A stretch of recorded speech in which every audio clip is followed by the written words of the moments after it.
So we've now got we've got a Drupal site that's got a custom module that outputs a list of news, and we've got a custom module that creates a block with a list of news as well.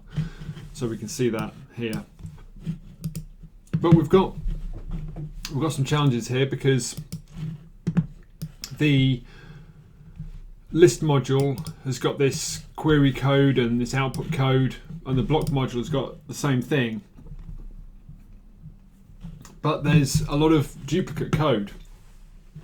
So it'd be quite nice to actually have that code in one place and not duplicate it. So one technique I'm going to show here is basically just having another module which is a dependency for both the other modules, which contains our kind of our common stuff. So I'm going to create a new folder here called my news common, and within there I'm going to create two files: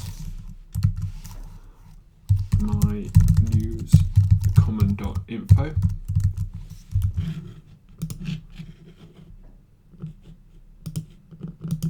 and I'm also going to create one called my news common.module.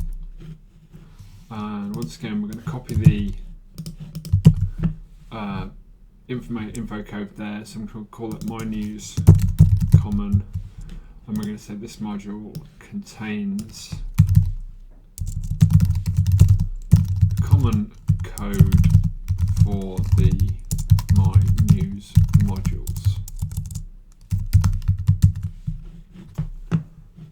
And then we're going to take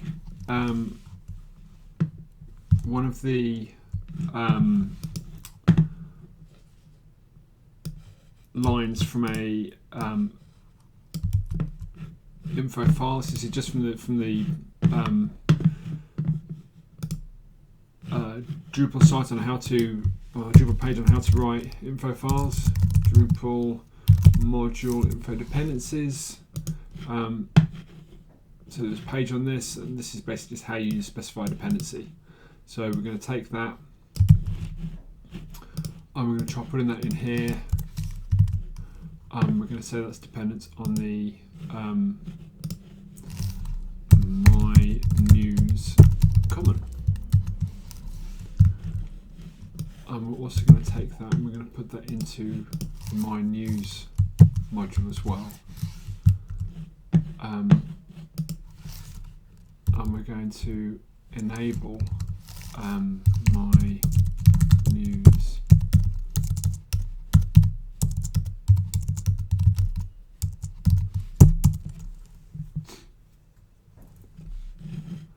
so that's enabled. Now I'm expecting that when we go to our modules page now, we scroll to the bottom, you see we've got this situation where my news and my news block are both enabled. My news common is enabled, but we can't disable it because the dependencies are also enabled. So if we disabled those, we would then be able to disable my news common.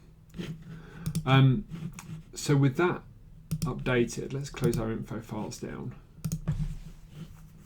We can refactor some of this code, and looking at the two lots of code straight away, we could say we could take that code we threw into here. We can create an opening PHP tag and create a function which is get my news items. We'll paste that in there, and we'll just refactor this a little bit.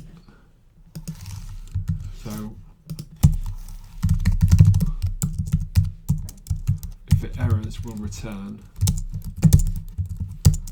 and we'll return that. So this is just kind of changing it a little bit so that it does a quick file if it doesn't get a result. Otherwise, it does produce the news items and returns that list.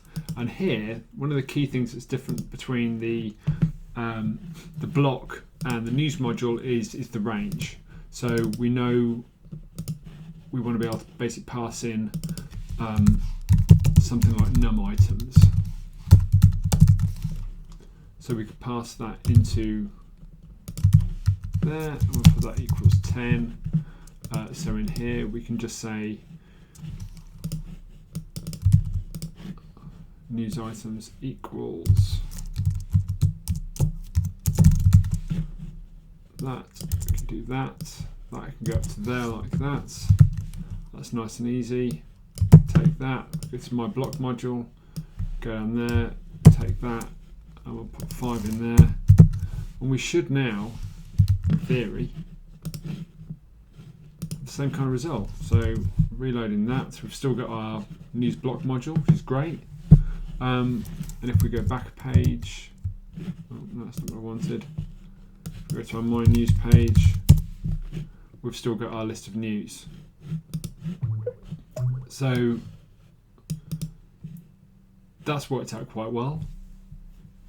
And straight away our code's looking a little bit neater. We could probably do something similar with the output if we wanted to. But I'm not going to bother with that. There's more work that could be done on the theming of the output to make it themable, but I might have to come back to that another time and brush up on my own knowledge about that.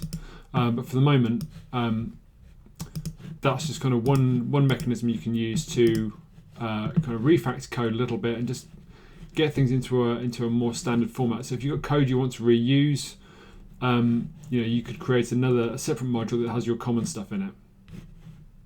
That's it. Simple as that.